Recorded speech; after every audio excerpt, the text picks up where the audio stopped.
Is marriage in today's society a realistic expectation for a young, independent, beautiful black woman? The reason why I'm saying independent is because I've been able to provide my, my lifestyle for myself. Why was this an issue? And I feel like every man that I pretty much can't have. No, you don't have to represent differently. They have a independent problem woman with me being a full-time boss, right? Or there's a third option, tell me. and it includes no men. Can you believe it? That's not racist. Oh my God! Hold on though. Let me cook for a second. Yeah, let me cook.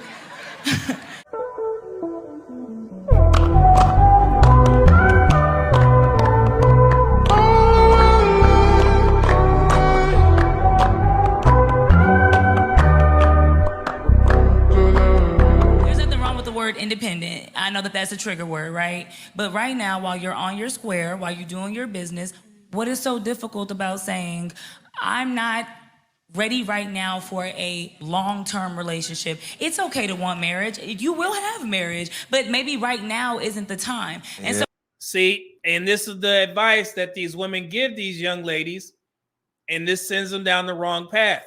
But she was already there anyway. She's saying that you will get married. You still have time. Just have fun. Fun, sex. They go hand in hand. You guys have to read between the lines when women like this speak. You're not ready for a long-term relationship. Just go out there and have fun. So that's what she's basically telling. That's her advice. Just wait it out. Like I said, she ain't going to have no choice because she's too focused on her career. And she thinks men's egos can't handle it. You know, her working or whatever. And that's the oldest trick in the book that men love to use. Our women like to say, and men will just lean into it because we're not going to go on social media and defend ourselves, especially after we done got the cat. No, it wasn't my ego. While I was breaking her back out, I was doing just fine. Now she going to say my ego was bruised? No, you already hit. We can leave now. You can justify it any way you want. His ego didn't allow him to be in a relationship with a boss woman. Yeah, that's what it is. You right. Yeah, sister. You right. Here we go. we can't say, is it unrealistic? You might find the love of your life, but right now, a little bit, because you're on your square. Just like he said, Americans, right? Americans don't have the means to afford housing and build families. Okay, then that may mean that you're not in a space where you're equal with your peers. So it's okay to have fun. It's okay. Up. There they go. Oh, there they go. That's they one. It's okay to have fun. Be free. Give the pussy away for free. Here we go. Okay to, date a little, but we don't have to worry about marriage right now. Yeah, we don't have to worry about marriage. Just date a little. Come on in, sister. Useful to the group. Yeah, just have fun. Get over here. Let's dance. Let's dance. There you go. Come on in. Yeah, useful to the group. You don't have to worry about settling down. Just get out there and give it away for free. Add context, right? He... If it's a good man, a hardworking man, somebody that is loyal to you, somebody that makes you feel safe, I don't see a problem with helping your partner out. I don't mind building. However, over here, we talked about like giving men more grace. Just helping them. A lot of the times these women have helped. They poured a lot into a man. So that's the Pookie and Ray Ray dynamic. A lot of times these women have help, and she's trying to make women the victim, which is normal in these spaces. Especially, I've seen this young woman talk before. She wants to make women the victim. So basically she's saying that women are taking past traumas from old relationships into their new relationships, which is a bad deal. You're supposed to get therapy for that shit. Don't bring that foolery to the next dude, to the new dude. Just because you went through it with some guy that you decided to try and build up, it's not the new man's problem. Get out of here with that foolery. Okay, and I understand that you're talking about a healthy relationship, but let's talk about an unhealthy relationship, because a lot of us have had more unhealthy relationships than we've had healthy. See? Why is that? we've had more unhealthy relationships than healthy. Who picks these guys? Who's responsible for picking the men that these women lay down with, are into relationships with? Who's responsible? Because I know who's responsible when men pick a bad woman. Whole social media will tell them, hey, you picked her. Especially if you get one of these crazy ass women pregnant that won't let you see their kids. The first thing that they gonna say, yeah, it's effed up. But remember, you picked her. So if you have all these experiences with bad relationships, then guess what? You may be the common denominator. You ever think about that? And one thing that y'all should start doing, start asking these women when they have these conversations. Every guy that I was with, there's bad relationships. I promise you that the majority of the guys that they used to date probably married right now. That should tell you something, ladies. A lot of us have help. We just they made a joke earlier about him taking your car and getting to fuck you still, and how we're dumb for doing that. But yes, man, let me stop. I'm gonna stop.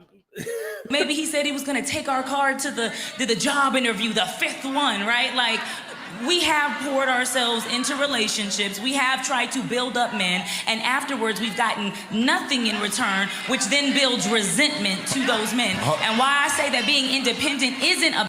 See, look. They love it. It builds resentment towards those men. You talking about the new men? The new guys?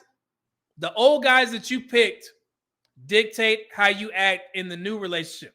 That's why a lot of women will never succeed in getting married. Or when they do try and get married, it's not going to last. Because that's what therapy is for. And I keep telling the black community that. I know everybody doesn't need therapy. But if you still having these types of issues, you may want to look into it. Okay? Bad thing is because some of us have been let down so many times. Some of us have allowed a man to lead, and he's led us to hell. So now there is no other way to be but independent. Now, can I be interdependent in a relationship? Yes. Can I love you still? Can I build up my king? Abso-fucking-lutely. But do I have my own shit? Do I stand on my own square? And does that intimidate some niggas, some insecure niggas that don't have anything to show for themselves? Look. It's the same thing, and I don't know why women fall for this trap every time. It's always one woman that does something like this, and the crowd is eating it up. That's how you could tell how Dr. Umar is so rich with them donations. Donations.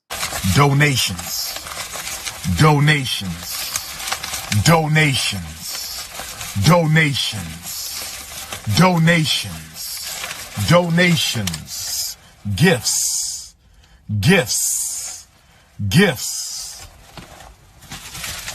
More gifts. Dr. Umar is a great orator. This brother, he knows a lot about black history, African history, all that stuff. But when it comes to getting that money, just drop a black man with snow bunnies in there. Snow bunny. Brothers, if you suffering from the snow bunny crisis and you need snow bunny therapy, $75 an hour on the telephone, $100 on the video. Black men suffering from the snow bunny crisis, I do give out snow bunny rehab life coaching sessions. Snow bunny rehab life coaching sessions. Snow bunny rehab life coaching sessions. And the money just start, magically coming out of black women's pockets. Here you go. Black men coons for dating white women. They coons for doing this. These black men doing that. They responsible. Oh, take all my money, Dr. Umar. Yeah, that's right, brother. This is how this happens. The crowd is loving what she's saying because they all got the same experience. If they all got the same damn experience, what that tell you? Something wrong with y'all. Fix your clicker. Something, I don't know. That what they do is break you down? Absolutely. So we're not going to act like those men don't exist. These women be showing their ass. I work long hours, and when I meet men, it seems like their ego gets in the way and they might be a little insecure. And maybe it's the men that she's meeting that's making her feel like that. Now, yes, you can lead with an arrogant attitude. Anybody could. And that's an arrogant bitch. That's a bitch who leads with her accolades. But she didn't do that. That's not how she carried herself.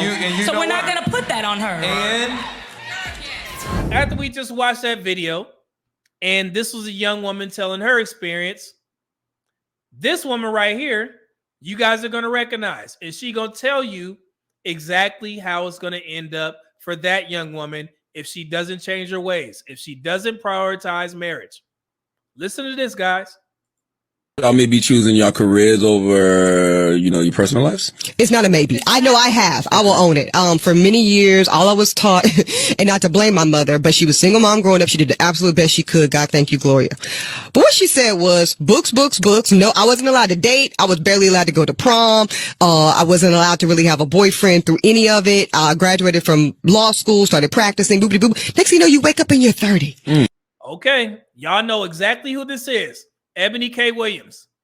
The same trope. My mom told me to go to school. Don't worry about a man. Y'all heard this narrative before. And she's telling you.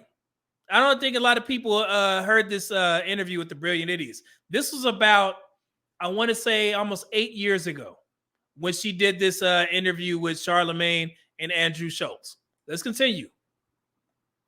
And nobody has told you along the way, particularly as like well-educated black women, that at some point you have to carve out the time to create the partnership and the family. Tried to shoot a shot. No dude was like, well, I'm divorced. So, I mean, I guess you could say that. But Eboni K, she was divorced. But listen to the reason why she was married, she got divorced. But listen to the reason why she got divorced. But you know what? To Charlemagne's point, one of the many reasons my first marriage didn't work is because I was a terrible wife. Because I was not about to prioritize him. Like what? A lot of women would never admit that. Because of therapy. Therapy. She said I was a horrible wife. She just admitted that. And Charlemagne, like you said, a lot of women wouldn't admit that because they can't.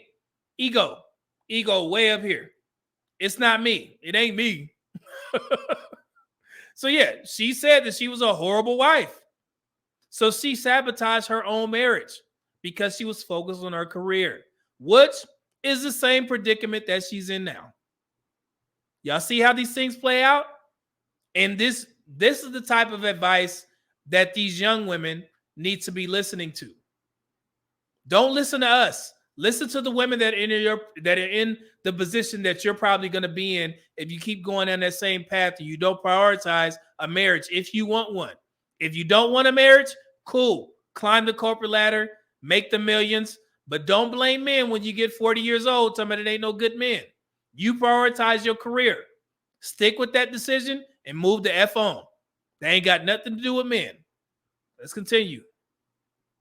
Who's this guy? Shout out to therapy. My ex-husband? Yeah. What you want? What you mean? I just want to know about him. Just want to know about He him. was a creative. I mean, he was a nice guy, shoe designer guy, whatever, smart guy, sweet guy. I just was not ever at that point, Charlemagne, going to make him or his needs or even our relationship needs my priority. My priority was getting to the top. Okay? It's only very recently that I've said, you know what? If I want to have a beautiful family, I'm looking around and people, you have a beautiful family. People that have family, you don't just have that. You have to create that. You have to take the time out, put your phone down and say, we on vacation. We bonding. We're doing that. And now I have the maturity to say, I'm not as grown as you think. I just got here. Yeah. Like the past 18 months. That's what therapy taught you. Bitch, you're not just going to get the Claire Huxtable matriarch situation. You have to invest the time and the energy into creating that. There it is. You don't flip a switch and become Claire Huxtable. And right there, Eboni K was trying to explain. And I don't know why older women don't give younger women this type of game, this type of advice. This is the type of stuff that they need to listen to. And if what she's saying still doesn't click and you still want to do what you want to do, then it is what it is. That's your decision. The only issue that I have with women who want these careers while they're younger, and then when they get older, they want to get married. When they can't find the guy that they want, they'll blame all the men. They'll blame everybody else. It's no good men out there. No, it was good men out there, but you just decided to focus on your career. So that's why I'm like, if you content with that, stay. Become the millionaire, the billionaire, whatever you want to do, boss chick. But don't complain about men not being available or no good men out there when you get older, because you know what you prioritize. It's funny, we talking about this, a lot of races of women, they know how to do both. They know how to go to school, get their college degree, and also find a husband in the process and end up getting married at 28, 29 years old. But for some odd reason, our women still haven't come to grips that you're going to have to do both. You can get your degree, but also you need to be trying to cultivate a relationship in the process. Because one glaring statistic that sticks out about our women when they go to college is that 40% of y'all tend to have kids. But y'all don't get married until age 32. And also, Black women, they average the most young pregnancies between the ages of 18 and 24, which is what? The college years. So that's what y'all prioritize. School, dick, kids. And that shit needs to stop. So if you want any proof, there it is right there. Why can't you prioritize a marriage instead of prioritizing having sex and then having a kid? And I wish somebody would come in the comments and say something, well, Black men do the same thing. Brother, no. 40% of Black women in college have a child. Only 21% of Black men tend to have kids when they go to college. So yeah, so that's why I always question this whole boss talk and schooling and all that type of stuff, man. It's just unfortunate, you know, that we got people out here just lying to Black women. Like, yes, I want to see Black women succeed, but it's not going to happen if you allow them to be content. And that's what tends to happen when you tell them that they're not doing anything wrong. Because like I said, nobody holds their tongue when something wrong with Black men. And it needs to be equal on both ends. That's all I'm saying.